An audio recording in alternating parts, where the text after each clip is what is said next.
ಬಿಜೆಪಿಲಿದ್ದೀರಾ, BJP ಶಾಸಕರ ಬಗ್ಗೆ ಒಂದಷ್ಟು ನಿಮ್ಮ ಪಕ್ಷದವರೇ ಎಷ್ಟು ಕಿಡಿಕಾಡಿದ್ದೀರಾ, ಏನು ಹೇಳ್ತೀರಾ? ನಿಜವಾಗ್ಲೂ ಕೂಡ ಇದು ನನಗೆ ಶೋಚನೀಯ ಅನ್ನಿಸ್ತದೆ. ಏಕೆಂದರೆ ಹನುಮಯ್ಯ ಅವರು ಸನ್ಮಾನ್ಯ ಶಾಸಕರಾದಂತಹ ಎಸ್.ಆರ್. ವಿಶ್ವನಾಥ್ ಅವರ ಬಗ್ಗೆ ಈ ರೀತಿ ಮಾತಾಡ್ತಕ್ಕಂಥದ್ದು ಭಾಳ ಖಂಡನೀಯ.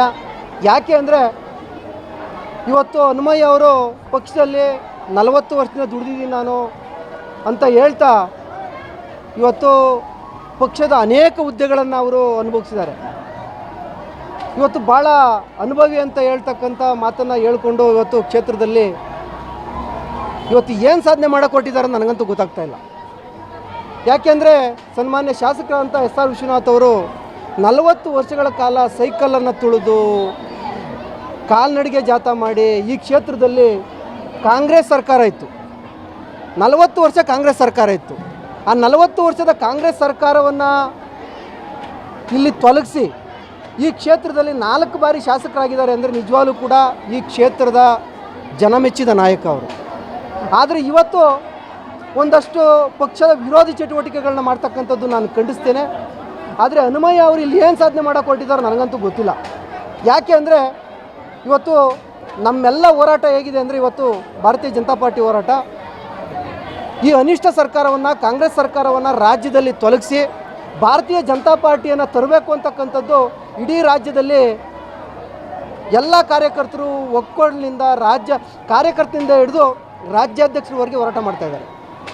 ಇಂಥ ಸಂದರ್ಭದಲ್ಲಿ ಈ ಕ್ಷೇತ್ರದಲ್ಲಿ ಇವತ್ತು ಭಾರತೀಯ ಜನತಾ ಪಾರ್ಟಿಯನ್ನು ಈ ಕ್ಷೇತ್ರದ ಜನ 4,30,000 ಜನರಲ್ಲಿ 1,65,000 ಜನ ಈ ಕ್ಷೇತ್ರದಲ್ಲಿ ಎಸ್.ಆರ್. ವಿಶ್ವನಾಥ್ ಅವ್ರನ್ನ ಆಯ್ಕೆ ಮಾಡಿದ್ದಾರೆ. ಯಾಕೆಂದರೆ ಈ ಕ್ಷೇತ್ರದ ಅಭಿವೃದ್ಧಿಯನ್ನು ನೋಡಿ ಇವತ್ತು ಹನುಮಯ್ಯ ಅವ್ರು ಮಾತಾಡ್ತಾರೆ ಏನಂತ ಅಂದರೆ ಅವ್ರು ಕಾರಾಗ ಓಡಾಡಬಾರ್ದು. ಇವತ್ತು ಸಾಮಾನ್ಯ ಕಾರ್ಯಕರ್ತ ಕಾರಾಗ ಓಡಾಡಲ್ಲ ಅಂದರೆ ಇನ್ಯಾರು ಓಡಾಡ್ಬೇಕಾರಿಲ್ಲ. ಇವತ್ತು ಕಾರಾಗ ಓಡಾಡಬಾರ್ದು ಎಮ್ ಎಲ್ ಎ ಅವ್ರು ನಿಜವಾಗ್ಲೂ ಕೂಡ ಭಾಳ ಸರಳ ಸಜ್ಜನ ಮತ್ತು ಎಲ್ಲರ ತೀರಿ ಬೆರೀತಾರೆ. ಅವ್ರಿಗೆ ಶ್ರೀಮಂತಿಕೆ ಅಂತಕ್ಕಂಥದ್ದು ನಾನು ನೋಡಲ್ಲ ಅವರಲ್ಲಿ, ಶ್ರೀಮಂತಿಕೆ ಅನ್ನೋದೇ ನೋಡಿಲ್ಲ ಅವರಲ್ಲಿ. ಅವರು ಭಾಳ ಸರಳವಾಗಿ ಬದುಕ್ತಾರೆ. ಅಂಥ ವ್ಯಕ್ತಿಯನ್ನು ಇವತ್ತು ನೀವು ಕಾರಾಗ ಓಡಾಡ್ಬೋದು ಅಂದರೆ ಇವನ್ನ ಬಸ್ಸಲ್ಲಿ ಬರ್ಬೇಕಾ, ಅವರು ನಡ್ಕೊಂಬರ್ಬೇಕಾ? ಈ ಕ್ಷೇತ್ರದ ಒಂದು ಮೂಲೆಯಿಂದ ಒಂದು ಮೂಲೆಗೆ ಹೋಗ್ಬೇಕಾಗ್ತದೆ, ಹಳ್ಳಿಗೆ ಹೋಗ್ಬೇಕಾಗ್ತದೆ, ಪಕ್ಷ ಸಂಘಟನೆ ಮಾಡಬೇಕಾಗ್ತದೆ. ಆದರೆ ಇವತ್ತು ಕಾರಲ್ಲಿ ಓಡಾಡಬಾರ್ದು ಅವರು. ನನ್ನ ಪ್ರಶ್ನೆ ಅದು. ಹಾಗಾದರೆ ಹನುಮಯ್ಯ ಅವರು ಇಲ್ಲಿ ಏನು ಸಾಧನೆ ಮಾಡೋಕೆ ಕೊಟ್ಟಿದ್ದಾರೆ ಇವತ್ತಿನ ದಿವಸ? ಹೋಗ್ಲಿ, ನೀವು ಯಾರು ಪರವಾಗಿದ್ದೀರಾ ಅಂತಕ್ಕಂಥದ್ದನ್ನ ನೀವು ದಯಮಾಡಿ ಹೇಳ್ಬೇಕು. ಹೋಗ್ಲಿ, ನೀವು ಕಾಂಗ್ರೆಸ್ ಥರ ಕೊಟ್ಟಿದ್ದೀರಾ ಇಲ್ಲಿ? Bharatiya Janata party M L A ಇರಬಾರ್ದಾ ಇಲ್ಲಿ? ನೀವು ಕೂಡ ಭಾರತೀಯ ಜನತಾ ಪಾರ್ಟಿನಲ್ಲಿ ಅಧ್ಯಕ್ಷರಾಗಿದ್ದಂಥವರು, ಗ್ರಾಮ ಪಂಚಾಯಿತಿ ಅಧ್ಯಕ್ಷರಾಗಿದ್ದಂಥವರು, ಇವತ್ತು ಭಾರತೀಯ ಜನತಾ ಪಾರ್ಟಿಯ ಶಿಸ್ತಿನ ಸಿಪಾಯಿ ಅಂತ ಹೇಳ್ಕೊಂಡು ತಿರುಗ್ತೀರಿ ನೀವು. ಆದರೆ ಪಕ್ಷದ ಆಂತರಿಕ ವಿಚಾರಗಳನ್ನು ನೀವು ಬಹಿರಂಗ ಹೆಂಗೆ ಮಾಡ್ತೀರಿ? ಇದು ಶಿಸ್ತು ಕ್ರಮ ಅಲ್ವಾ? ದಯಮಾಡಿ ನಾನು ಹನುಮಯ್ಯ ಅವ್ರಿಗೆ ಒಂದು ಕಿವಿ ಮಾತು ಹೇಳೋದೇನೆಂದರೆ, ನೀವು ಪಕ್ಷ ಸಂಘಟನೆಯಲ್ಲಿ ಏನಾದರೂ ಕೂಡ ಲೋಪದೋಷಗಳಿದ್ದರೆ ಒಳಗಡೆ ಕೂತ್ಕೊಂಡು ಬಗೆಹರಿಸಿ. ಎಮ್ ಎಲ್ ಎರ್ ಹತ್ರ ಕೂತ್ಕೊಂಡು, ಸನ್ಮಾನ್ಯ ಶಾಸಕರಂತ ಎಸ್.ಆರ್. ವಿಶ್ವನಾಥ್ ಅವ್ರ ಕೂತ್ಕೊಂಡು ಮಾತಾಡೋಣ. ನಾವು ಪಕ್ಷದ ವಿಚಾರದಲ್ಲಿ, ಸಂಘಟನೆ ವಿಚಾರದಲ್ಲಿ ಭಾಳಷ್ಟು ಸಮಸ್ಯೆ ಆಗ್ತಿದೆ ಅಂತ ಹೇಳಿದ್ರೆ, ಪಕ್ಷ ಸಂಘಟನೆ ತೊಡಕಾಗ್ತಿದೆ ಅಂತ ಹೇಳಿದ್ರೆ ಕೂತ್ಕೊಂಡು ಮಾತಾಡೋಣ. ಆದರೆ ಪಕ್ಷ ವಿರೋಧಿ ನಡೆ ಮಾಡ್ತಕ್ಕಂಥದ್ದು, ಪಕ್ಷದ ಆಂತರಿಕ ವಿಚಾರಗಳನ್ನು ಬಹಿರಂಗ ಮಾತಾಡ್ತಕ್ಕಂಥದ್ದನ್ನು ನಾನು ಖಂಡಿಸ್ತೀನಿ. ದಯಮಾಡಿ ಹನುಮಯ್ಯ ಅವ್ರು ಮಾತಾಡಿರ್ತಕ್ಕಂಥದ್ದು ತಪ್ಪು.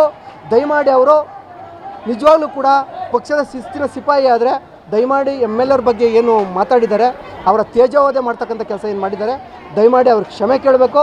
ದಯಮಾಡಿ ಪಕ್ಷ ವಿರೋಧಿ ಚಟುವಟಿಕೆಗಳನ್ನು ಯಾರೂ ಮಾಡಬಾರ್ದು ಅಂತಕ್ಕಂಥ ಮಾತನ್ನು ನಾನೊಬ್ಬ ಪಕ್ಷದ ನಿಷ್ಠಾವಂತ ಕಾರ್ಯಕರ್ತನಾಗಿ ದಯಮಾಡಿ ಹೇಳ್ತಕ್ಕಂಥದ್ದನ್ನ ನಾನು ಮನವಿಯನ್ನು ಎಲ್ಲ ಕಾರ್ಯಕರ್ತರಲ್ಲೂ ಕೂಡ ಮನವಿಯನ್ನು ಮಾಡ್ತೀನಿ. ಯಾಕೆಂದರೆ ಕೇವಲ ಇನ್ನು 2 ವರ್ಷ ಇದೆ. ಆ 2 ವರ್ಷದಲ್ಲಿ ಇವತ್ತು ಭಾರತೀಯ ಜನತಾ ಪಾರ್ಟಿಯನ್ನು ರಾಜ್ಯದಲ್ಲಿ ತರಬೇಕಾಗಿದೆ. ಆಮೇಲೆ ಈ ಕ್ಷೇತ್ರದಲ್ಲಿ ಸನ್ಮಾನ್ಯ ಎಸ್.ಆರ್. ವಿಶ್ವನಾಥ್ ಅವ್ರನ್ನ ಇನ್ನೂ ಹೆಚ್ಚಿನ ಮತಗಳಿಂದ ನಾವು ಆಯ್ಕೆ ಮಾಡಬೇಕಾಗಿದೆ. ಹಾಗಾಗಿ ಮುಂದಿನ ದಿನದಲ್ಲಿ ನಾವು ಅದನ್ನು ಏನೇ ಭಿನ್ನಾಭಿಪ್ರಾಯಗಳಿದ್ದರೂ ಕೂಡ ಮಾತಾಡೋಣ ಅಂತಕ್ಕಂಥ ಮಾತನ್ನು ಹೇಳಿ ಹನುಮಯ್ಯ ಅವರಿಗೆ ನಾನು ಮಾತು ಹೇಳ್ತೀನಿ. ದಯಮಾಡಿ ಇನ್ನು ಮುಂದೆ ಯಾವುದೇ ಕಾರಣಕ್ಕೂ ನೀವು ದಯಮಾಡಿ ಬಹಿರಂಗವಾಗಿ ಏನು ಹೇಳಿಕೆ ಕೊಡ್ತಕ್ಕಂಥದ್ದು ಮಾಡಬಾರ್ದು ಅಂತಕ್ಕಂಥ ಮಾತನ್ನು ಹೇಳಿ ನನ್ನ ಮಾತನ್ನು ಮುಗಿಸ್ತೀನಿ.